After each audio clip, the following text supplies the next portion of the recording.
C.A. Brown, Doe from the Go. We talking King's Testimony too, specifically, but just the entire brand of King's Testimony, and just how y'all came together to create, such a diverse, a beautiful piece of hip hop that was needed in a time where it's not really a lot of this type of effort being put into these types of projects, So we just here to talk about it, man. First, let's kind of talk about how y'all met. Okay. Well, man, I met Doe from the Go. You know what I'm saying? I was brought down to the By FTY Studios, man, by a mutual homie of ours. You know what I'm saying? My homie Duty G, and along with Big Shine, who's actually his cousin.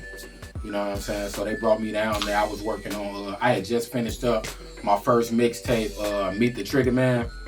And they had introduced me to the By FTY brand. Back then, Doe was doing a lot of stuff with like Marvo, Easy O'Hare, and people like that. So when they brought me down there to meet, bro, I seen the vision, you know what I'm saying, of the brand and everything he was bringing to the table. So I thought, it'd be a perfect situation, something that I could link with and, tie my brand into as far as the Trigger Trend brand, you know what I'm saying. So By FTY, my first mixtape with By FTY was M3, Money Mac Murder. You know what I'm saying? Me and Doe, we put in work with that, man, and ever since, it's just been a solid relationship, and we just been growing together, you know what I'm saying? Each time, now we at a place now, you know what I'm saying, where we like family now, you know what I'm saying? So it's like, when we lock in, it's different. It's real intimate, Doe.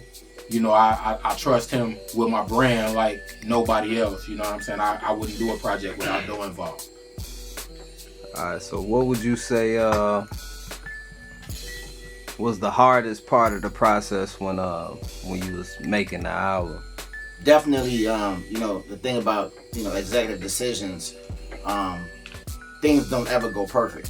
Sometimes things, you have a vision for things to go one way, but they just might end up going another way. And I speak on that because, we had a original release date set for a certain day, and we ended up having to push the album back just due to some decisions that C.A. Brown wanted to make from his vision of how he wanted the project to come out.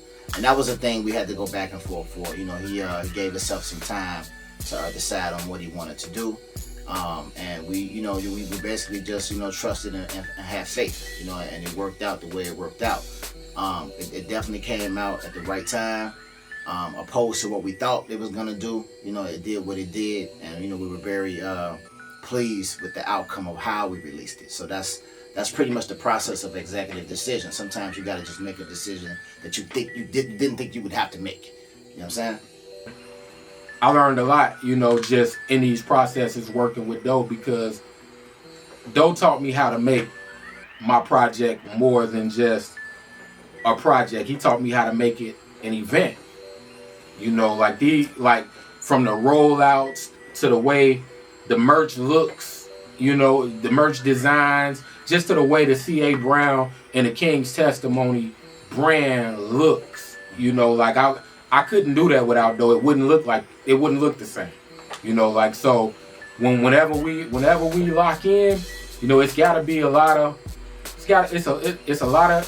trust involved in bouncing ideas off one another. But every time I got an idea, I trust Doe to know how to bring it to life.